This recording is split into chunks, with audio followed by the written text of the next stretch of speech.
ధర్మరాజు యక్ష ప్రశ్నల దగ్గర నలుగురు అన్నదమ్ములు చనిపోయి పడిపోయి ఉంటే యక్షుడు కనిపించి, నేను ప్రశ్నలు వేస్తాను, నువ్వు జవాబు చెప్పవాయా?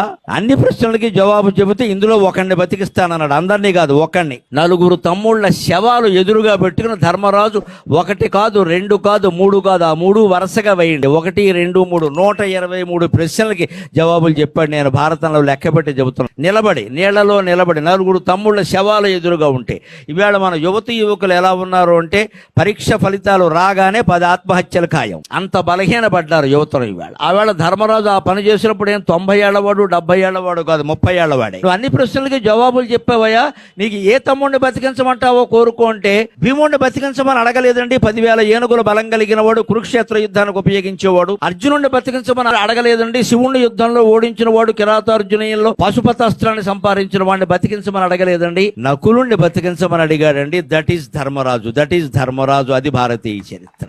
అక్కడికి ఈ కొంగ రూపంలో ఉన్న యక్షుడు అన్నాడు, నకులుణ్ణి బతికించమంటావేమిటయ్యా? నకులుడు ఏమంత ప్రధాన వీరుడు కాదు పాండవుల్లో. మీరు భారత యుద్ధం 18 రోజులు గమనిస్తే, భీముడు చంపిన వాళ్ళు చాలా మంది ఉన్నారు. కౌరవులు 100 మందిని ఆయనే చంపేశాడు. అర్జునుడు చంపిన వాళ్ళు కూడా చాలా మంది ఉన్నారు, మహావీరులు. సహదేవుడు చంపిన వాళ్ళు కూడా శకుని, ఆయన కుమారుడు ఉలూకుడు లాంటి వీరులు ఉన్నారు. సరే, ధర్మరాజు కూడా శల్యుణ్ణి చంపాడు. నకులుడి చేతిలో చనిపోయిన ప్రధాన కౌరవ వీరుడు ఒక్కడు కూడా